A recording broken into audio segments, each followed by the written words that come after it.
Hello friends, स्वागत है आप सभी का मेरे यूट्यूब चैनल में, जिसमें कि मेरा प्रयास रहता है हिंदी को बहुत ही आसान तरीके से आप तक लाने का।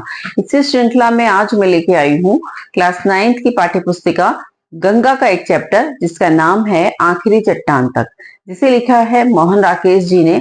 और ये एक यात्रा वृतांत है और इसको मैंने हेडिंग्स में आपके लिए लाया है, डिवाइड किया है। और मैं चाहती हूँ कि आप भी इसी तरीके से कोई चैप्टर तैयार करें तो उसको हेडिंग्स में डिवाइड कर लें, जिससे समझने में आसानी होती है। तो जो लोग चैनल पे नए जुड़े हैं वो चैनल को लाइक कर लें, सब्सक्राइब कर लें और बेल आइकन को जरूर प्रेस कर लें, जिससे कि आने वाले मेरे नोटिफिकेशन आपको मिले और गंगा जो पुस्तक आई है उसके सारे चैप्टर आपको आसानी से समझ में आ जाए। वैसे तो मैंने प्लेलिस्ट बना ली है, जो जो मैं वीडियोस बना रही हूँ वो प्लेलिस्ट में डालती जा रही हूँ और आने वाला सारा ग्रामर भी मैं उसमें डालने वाली हूँ।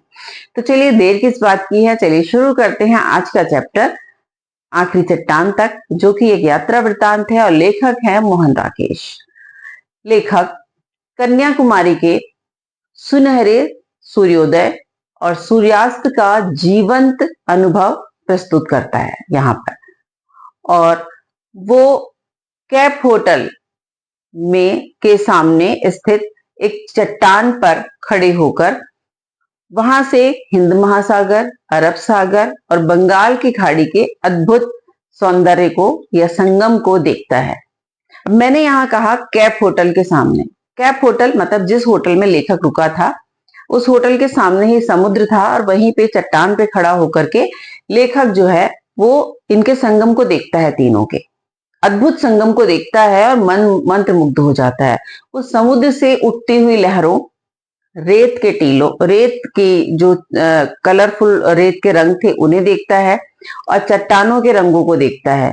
और इन तीनों की जो कल्पना है, इनका जो विस्तार है, उसको अपनी कल्पना में ही जीने लगता है। उनकी कल्पना अपने हिसाब से करता है, मतलब जो जो वो देखता है उसको अपनी कल्पना के हिसाब से वो अपने उसको लिपिबद्ध करता है या लिखता है। जो जो भी चीजें उसको दिखाई देती हैं, जो चीजें उसे मंत्रमुग्ध करती है, उसके बाद उसी जगह खड़े खड़े वो देखता है कि कन्याकुमारी मंदिर की पृष्ठभूमि भी उसे दिखाई दे रही है और साथ ही कन्याकुमारी मंदिर से उसे लाल और सफेद रंग की लकीरें भी दिखाई देती हैं।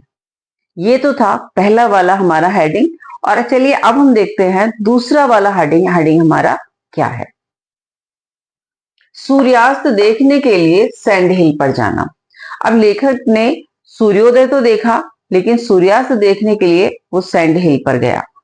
सैंड हिल पर जाने के लिए ऐसा नहीं था कि वो अकेला गया, उसके साथ काफी और लोग भी थे, काफी दल थे जो सूर्यास्त देखने के लिए जा रहे थे। तो जब वो वहां पे चला तो एक एक करके उसने कई टीलों को पार किया और लास्ट में, अंत में जाकर के वो उस टीले पर पहुंचा जहां से उसे पश्चिमी क्षितिज का फैला हुआ संपूर्ण विस्तार दिखाई दिया और समुद्र की ढलान दिखाई दी। जहां पहुंचकर, मतलब वो इतनी ऊंचा टीला था जहां से सब कुछ बिल्कुल साफ साफ और क्लियर उसे दिखाई दे रहा था। वहां पहुंचकर लेखक को अपने आप पर बड़ा गर्व महसूस हुआ, अपने आप उसको आनंद की अनुभूति हुई कि मैं इस स्थान पर पहुंच गया। और वो बड़े आराम से वहां बैठ करके सूर्यास्त का आनंद लेता है। काफी देर बैठे रहने के बाद उसे महसूस होता है कि थोड़ा जो है अंधेरा होने लगा है और उसे अपने ही पैरों के निशान रेत पर दिखाई देते हैं।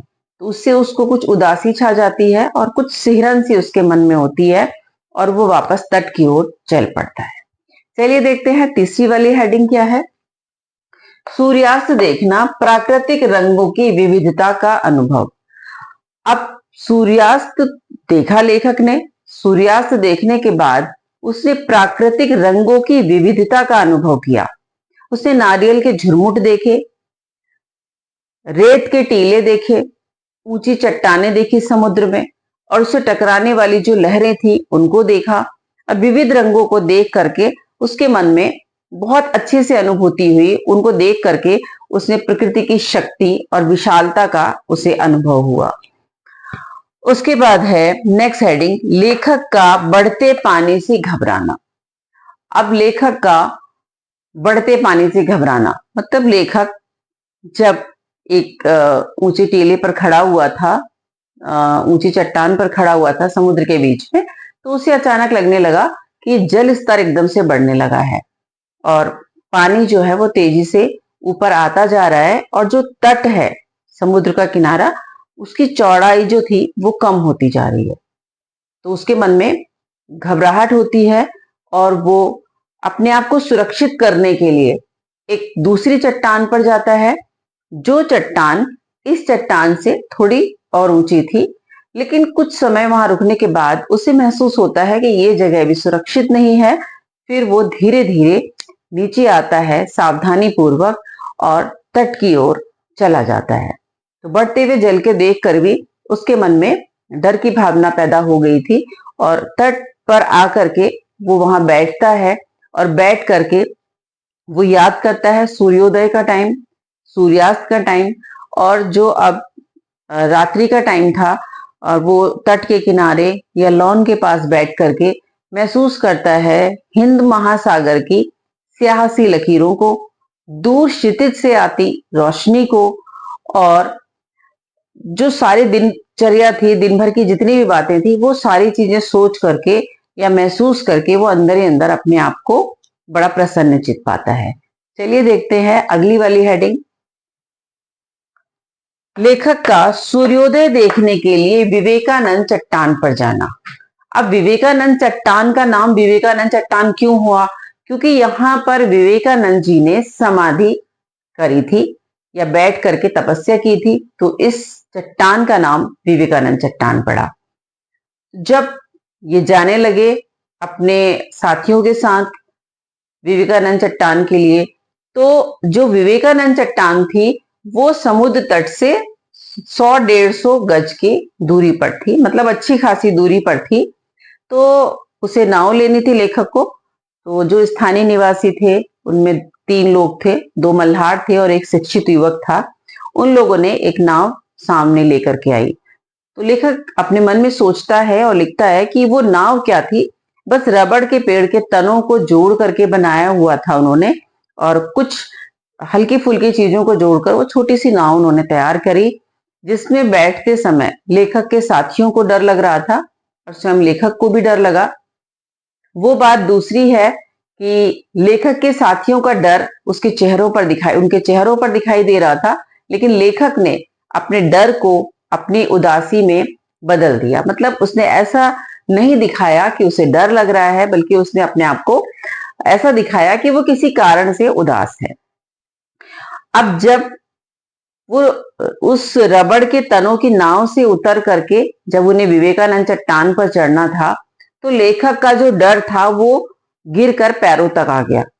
मतलब जब वो चट्टान पर चढ़ने लगा तो उसके पैर भी कांपने लगे, क्योंकि समुद्र के बीचों बीच में वो चट्टान थी। तो लेखक को डर लगने लगा।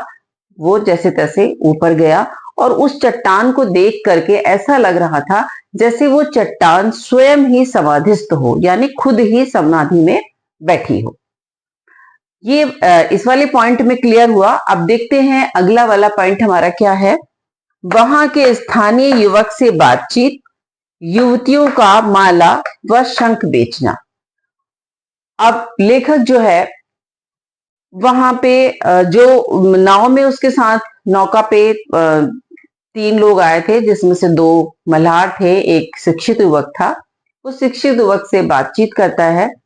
तो शिक्षित युवक कहता है कि हमारे कन्याकुमारी की 8,000 की आबादी में 400-500 लोग शिक्षित हैं, जिसमें से कि लगभग 100 ग्रेजुएट हैं, और उन ग्रेजुएट का भी कोई खास काम नहीं है, केवल सरकारी नौकरियों के लिए अर्जी देना और फालतू की बहस करना।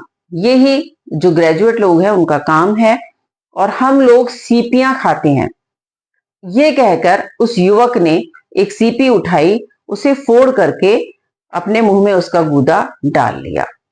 थोड़ी और वो जो लेखक के साथ ये व्यक्ति था, वो भी कोई खास काम नहीं कर रहा था, वो भी एल्बम ही बेच रहा था।